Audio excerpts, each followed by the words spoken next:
Okie dokie, the time has finally come. It's time to talk about my financials. Now, I don't know how I'm going to do this. Obviously, I made like my document sheet here. When I tell you this took me so long, the amount of time that I took on each one of these spreadsheets, egregious. I think the total was maybe like 8 to 9 hours, something along those lines, which I don't know if I was overcomplicating it or if just like I just went too far. I don't know. You'll see what I'm talking about. Let's get into it. Watch my laptop be dead.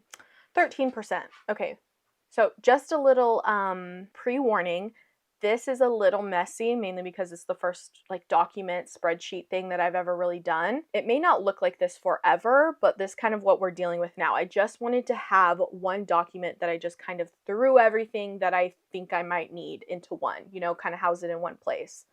Okie dokie. This is the front page. I don't really use this section at all, but I just don't want to delete anything in the template yet, just in case I'm like, oh, I might need it later, I think I had mentioned this in my last video, but this is actually coming from Berkeley's website, so that's why you see like financial aid and refund per month, family support, other income, etc., because obviously this is for college students, but if it works for Berkeley, it works for Emily. I just put in my income here, and this is also very generalized numbers because obviously some months I work overtime and some months I don't. So this 2,400 is actually at like the lowest month. This is as if I were not working any overtime. This is just rounded down, because I know for sure it's at least 2,400. Now we kind of go into this section where it's like the monthly expenses, and I'm sure you've heard of this. It's kind of like your fixed expenses versus your flexible expenses. So these are all generally pretty much never really changing. The only ones I think obviously do change are the utilities.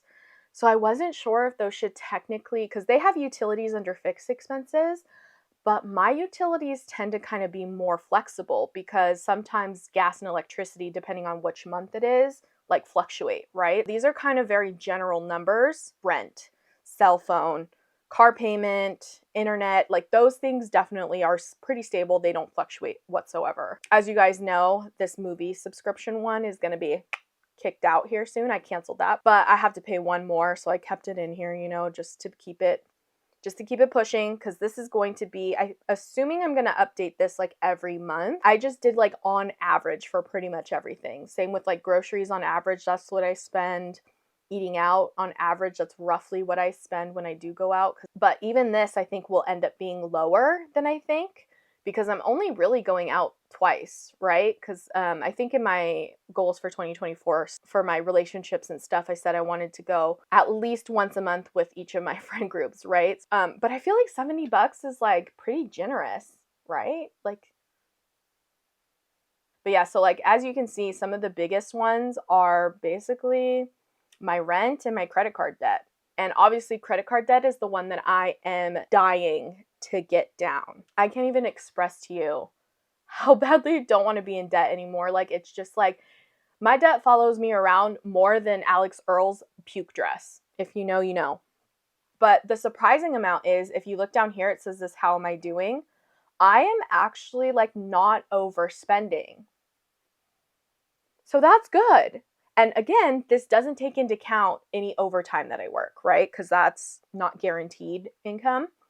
So like my monthly income is still like, yeah, it's only $16 less than what I'm making, but hey, that's pretty good, that's decent. It's better than being over budget all the time. Then we have this goal section. I have not filled this in whatsoever because this is all about savings goals, which like, I know I should probably be adding there, but like, what, am I going to put this $16 into saving each time? No, that's going to go straight to my credit cards. You know what I mean? And then I have this little section here, which is all about expenses. And I kind of made, this is probably the part that is overkill too a little bit. These are literally everything that I bought. And I have like a little category about like what type of transaction it is. So this is like if it's a credit card payment, food, entertainment, utility, interest, etc. And then in this section, I have where it's coming out of. So basically, did it come out of like my debit card or did I put it on a credit card? Yeah, because I am so weird. I don't know why I feel this way. I don't know if it's some kind of weird money insecurity or something. I don't know. So even if I have the amount in my debit card, I will still use my credit card and then like go home and pay off the credit card you know what I mean? I don't know why I feel that way, but I just always feel like my debit card's going to get declined, and I don't know why I feel that way. It's literally never happened to me, but for some reason I have this weird like thing, like attachment to that. So I always just automatically pay with a credit card and then like later go home and transfer the money right then and there. Like why? I don't know why I do that. So I need to like look into that a little bit and figure that out, but I did that the other day and I noticed when I paid for our meal, I had given a credit card and I was like, that's so weird. Like, I have the money in my debit account. Why wouldn't I just... Down here, I have something called schedule. Now, the schedule is basically how long it's going to take me to pay off my debt. I think I mentioned this before. I think it's called the debt snowball method, if I remember correctly. There's two you can do, the snowball and the avalanche, which basically the snowball is you order all your cards from least amount to greatest amount, and then you pay them off in that order, right?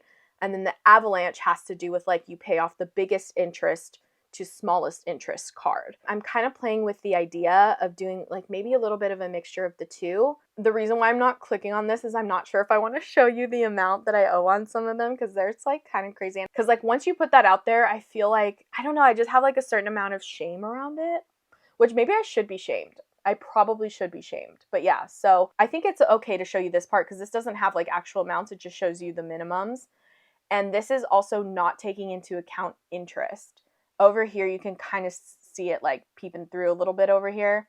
But this is actually the interest calculation. This is taking into account the minimums and $200 because I know for sure that I can contribute at least $200 to my debt every month. That's minimum. That's basically if I'm not working overtime, right? Which was accounted for in that like little credit card section on my budget, right? Mommy's filming. No, no, no, no. You can protect the house literally any other time. We all know it's just a leaf. So this is kind of how I need to see it visually, right? I'm a very visual person. If I'm able to see it in this kind of grid here, I think it'll give me a better visual of like, wow, this is going to take 35 million years at this rate. You know what I mean? I'm doing the method where I do not know the name of it or if it even has a specific name. So if you've heard of this, let me know. Here are all the minimums and then that you like stack them as you go. Once I'm finished paying off this card here, the minimum for this one would then get added to this card. It doesn't show here, but the total is 41. So then I would add $41 to this 40 plus the $200 that I know I can contribute each month. So instead of paying the minimum of 40, the next time I would pay a minimum of like 281. Does that make sense? I don't know if I'm overcomplicating it. But yeah, so it's kind of like this like stacking method that I think is like such a good idea. So it's basically like you're going to be paying off the same amount of your credit cards no matter what, but as you pay off the card, that amount just gets shifted over to the next card that you're focusing on. Another thing though, a little tidbit, this is not taking into account any interest that is generating. That is on another spreadsheet. Now, if you notice over here in the sides, I have what my interest rates are for my cards and like a little interest calculator. But yeah, you can kind of see over here, obviously no interest generated over here because I paid off this credit card. But on this one, you could see it's for the month of January, it'll be an additional $17 added. This is going to give me an idea of like what the total of interest will be. And so then, you guys, I'm not kidding. This is the part that took me forever. I went through and calculated how long it would take me with legit numbers, including interest. So like on NerdWallet, there's this little like credit card interest calculator where you put in your balance, your APR, and the billing days. And then it calculates how much of an interest would be in that month, in that cycle. I went through each one, calculated it month by month, changing the billing periods, etc. And I got like an accurate kind of look at how, I'm getting choked up because I'm so scared. And it gave me an accurate picture of how long it would actually take me, including the interest, to pay off everything, only applying $200 a month. By the time I was finished, it would be May of 2027. I mean, realistically, it's not terrible, right? It's like 3 years, okay? The problem is like the interest on some of these is, I know it's going to hurt. The interest is going to be crazy.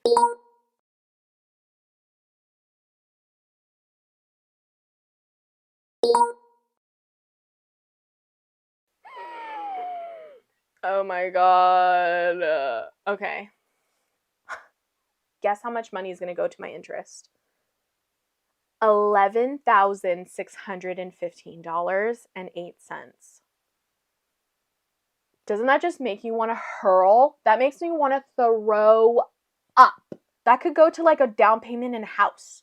You know what I'm saying? Like that's sickening. That's sickening. It's one of those things like ripping off the Band-Aid where it's like, yeah, it hurts to know, but at the same time, like, I'm so happy I did this because it's honestly, it's like your come to Jesus moment, right? It's like really showing you basically how bad you are, you know? And it's just so realistic, you know? It's like a realistic number to actually see it there and realize like, wow, that's a problem. That's a big number. It's so nice to kind of have that number because now all I think every time I like see something that I want to buy really badly, I'm like, yeah, but this is going to add like another how much to that interest, you know, like it's already $11,000, almost $12,000. Do you really want to add to that number? It's already bad enough, you know? So having that number constantly in the back of my head almost negates those urges that I feel, because I'm kind of like an impulsive spender. I'm somebody where like I'll be scrolling on TikTok, or that's why I'm grounded from TikTok, by the way. I haven't been on TikTok all month. But like any kind of social media, like with the ads and stuff, like they get me. Ooh, they know me so well. Now I've been staying away from like Pinterest and all of those ads and things like that. I've frozen all of my cards, which you should be doing that anyway, by the way. If you're not, you absolutely should. Just in case you don't know, a lot of credit cards let you like freeze your account and then like lock or unlock your card. If you're not locking your cards, you absolutely should. It just helps you with unwanted charges, like if somebody steals your stuff. Just like, I'm not one to give any kind of financial advice. My mom is an accountant, and so like that's the first thing that she always drilled into me. Make sure you are locking your cards, okay? Okay, that's it. Mothering Emily, that's all I have to say. So if you're not locking your cards, lock them.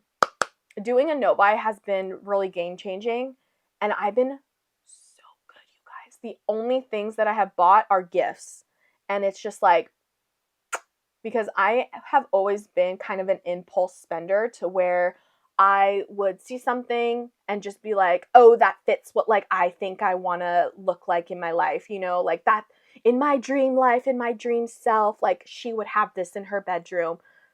Done, sold, signed, delivered, put it in the cart. I would just be doing that constantly with things. And still, I don't feel the impulse as much because I'm avoiding the triggers, right? I think identifying those triggers is very important.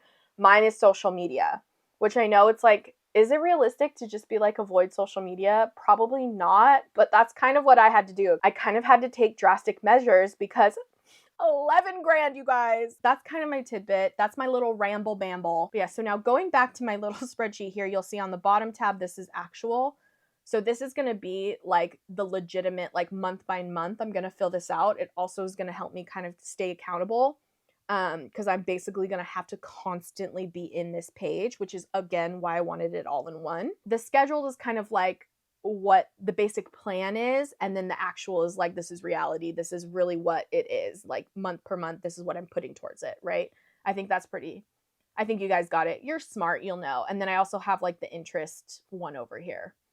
So, but I think that's everything that I wanted to cover. That's my spreadsheet that I've been working on for, it feels like a millennia. But yeah, so if you have any comments, questions, concerns, please put them in the comment section. I'll be happy to answer any questions that you have. And in the meantime, I hope you have a great rest of your day. Thank you so much for watching, and I hope to see you in the next one. Bye. I literally cannot stop thinking about the fact that this is going to cost like 12 grand in interest.